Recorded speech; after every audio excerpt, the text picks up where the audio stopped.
বনি ইসরাইলের এক লোক 500 বছর আল্লাহর ইবাদত করেছে। কয় বছর? কোথায় জানেন? সাগরের মাঝখানে এক পাহাড়, ওই পাহাড়ের উপরে বসে 500 বছর টানা আল্লাহর ইবাদত। দিনে আর রাতে একবার করে নিচে নামতেন। সেখানে আল্লাহ তাআলা পাথরের ভেতর থেকে তার জন্য মিঠা পানির ব্যবস্থা করে দিয়েছেন, আর একটা ডালিম গাছের ব্যবস্থা করে দিয়েছেন। সকালে নামলে একটা টসটসে ডালিম, রাতে নামলে টসটসে ডালিম। এগুলো খেয়ে খেয়ে 500 বছর সে আল্লাহর ইবাদত করেছে।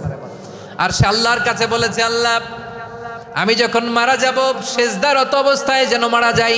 ঠিকই আল্লাহ সেজদারত অবস্থায় সাইয়েদনা আজরাইলকে পাঠিয়ে দিলেন। সেজদারত অবস্থায় লোকটা মারা গেল। 500 বছর ইবাদতের পরে আল্লাহর দরবারে কিয়ামতের কঠিন ময়দানে যখন লোকটা হাজির হয়ে যাবে, আল্লাহ বলবেন, আদখিলু আবদি আল জান্নাতা বিরহমাতি, আমার বান্দাকে আমার দয়া আমার ভালোবাসা দিয়ে জান্নাতে ঢুকায়া দাও। 500 বছর ইবাদত করছে তো আমার দয়ায় আমার বান্দারে জান্নাত দাও। এই বান্দা বলে, বালবি আমালি, আল্লাহ তোমার দয়া লাগবে কেন? আমি আমার আমল দিয়ে জান্নাতে যেতে চাই। কি দিয়ে? কথা বুঝে নাই বোধহয়। আল্লাহর এই বান্দা কি দিয়ে জান্নাতে ঢুকতে চায়? আমল দিয়ে। আল্লাহ বলছে, আমার দয়ায় আমার বান্দারা জান্নাতে নিয়ে যাও ফেরেশতারা। এ বলে, আল্লাহ তোমার দয়া লাগবে কেন? সেজদা তো কম দেই নাই, জিকির করতে করতে 500 বছর শেষ করে দিলাম, আবার তোমার দয়া লাগবে? আমি তো আমার আমলেই জান্নাতে যেতে পারি। আল্লাহ বলবেন, তাই ঠিক আছে, আমি চাইলাম দয়া দিয়ে জান্নাত দিব, তুমি চাইলে আমল দিয়ে ঢুকবা, ঠিক আছে, তোমার আমল আর আমার যে দয়া দুইটার একটু মাপ দেই। তোমার 500 বছরের ইবাদত এক পাল্লায় রাখো। আর আল্লাহ বললেন, আমি যে দয়া করে এই দুনিয়ার নাজ নেয়ামত বিউটি সৌন্দর্য দেখার জন্য তোমার দুটা চোখ দিয়েছিলাম, দুটা নয় একটা চোখ আরেক পাল্লায় রাখো। রাখা হবে, দেখা যাবে ওই 500 বছরের ইবাদত হালকা হয়েছে, আর মুহূর্তের মধ্যে আল্লাহর দেয়া একটা চোখের নেয়ামত ভারী হয়ে গিয়েছে। আল্লাহ বলবেন, তোমার কথা মতো মাপ দেয়া হলো, এবার ফলাফল দেখো, হিসাব বলে তুমি এখন জাহান্নামে যাবা। Go to the hell fire, যাও এবার জাহান্নামে যাও। মাপ জোখে যখন আসছো আমার সাথে হিসাব ক্যালকুলেশন, যাও তুমি এবার জাহান্নামে যাবা। এবার লোকটা কাচুমাচু করে বলে, আল্লাহ আমি বুঝি নাই, আল্লাহ আমি বুঝতে পারি নাই, খেয়াল করি নাই, তুমি আমারে ক্ষমা করো, তুমি আমারে মাফ করো। ও আল্লাহ, এবার আমি টের পেয়েছি, এবার আমি বুঝতে পেরেছি, তোমার দয়া ছাড়া দুনিয়ায় কেউ জান্নাতে যেতে পারবে না, কেউ পারবে না। আল্লাহ বললেন, ওরে গোলাম, তুই তো কিছুই ছিলি না, অস্তিত্বহীনতা থেকে তোরে অস্তিত্বে আনলো কে? ওই ছোট্ট শুক্রাণু থেকে মায়ের পেটে 9 মাস ধরে খাবার দিয়েছে কে? আবার সুস্থতার সাথে দুনিয়ার বুকে তোরে ডেলিভারির ব্যবস্থা করে দিল কে? আবার তোর মায়ের বুকের ভেতরে 2টা খাবারের লাইনের ব্যবস্থা করে দিল কে? আবার তোকে শৈশব পেরিয়ে কৈশোর পেরিয়ে তারুণ্য, তারপরে যৌবন, এগুলো দান করলো কে? তার চেয়ে বড় কথা, পাহাড়ের মাঝখানে সাগরের মাঝখানে 500 বছর ইবাদত করার শক্তি তোর গায়ে দিয়েছে কে?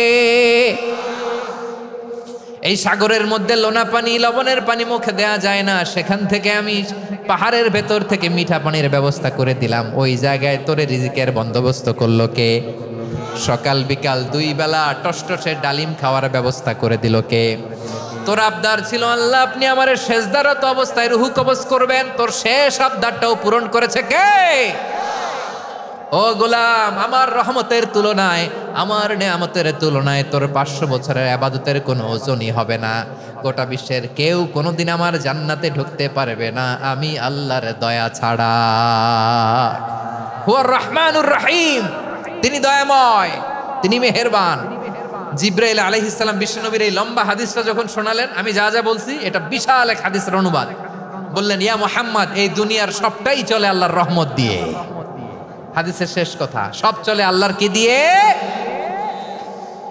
তখন বিশ্বনবী সাহাবাদের বললেন, ও সাহাবারা শোনো, আল্লাহর জান্নাতে কেউ কোনোদিন প্রবেশ করতে পারবে না তার রহমত ছাড়া। সাহাবারা বললেন, ইয়া রাসূলুল্লাহ, আপনিও না? আপনিও কি আল্লাহর রহমত ছাড়া প্রবেশ করতে পারবেন না? বিশ্বনবী বললেন, না আমিও না, আমি বিশ্বনবীও আল্লাহর জান্নাতে আল্লাহর রহমত ছাড়া ঢুকতে পারবে না। তবে কিয়ামতের দিন আল্লাহর রহমত আমার চারদিকে বেষ্টনী দিয়ে থাকবে।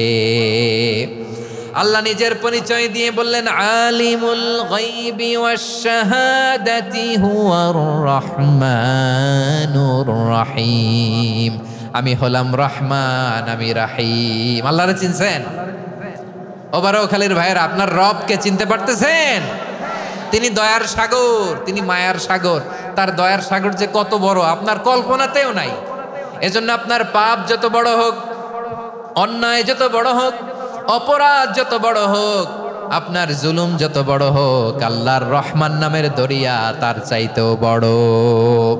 আল্লাহ বলেন, খুলিয়া ইবাদিয়াল্লাযীনা আসরাফু আলা আনফুসিহিম লা তাকনাতু মির রাহমাতিল্লাহ ইন্নাল্লাহা ইয়াগফিরুয যুনুবা জামিআ ইন্নাহু হুয়াল গফুরুর রহিম।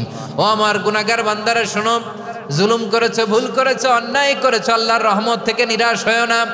আমরা বিশ্বাসীরা কশিনকালেও আল্লাহর রহমত থেকে নিরাশ হব না, ঠিক কিনা বলেন? আল্লাহর রহমত থেকে নিরাশ হবেন?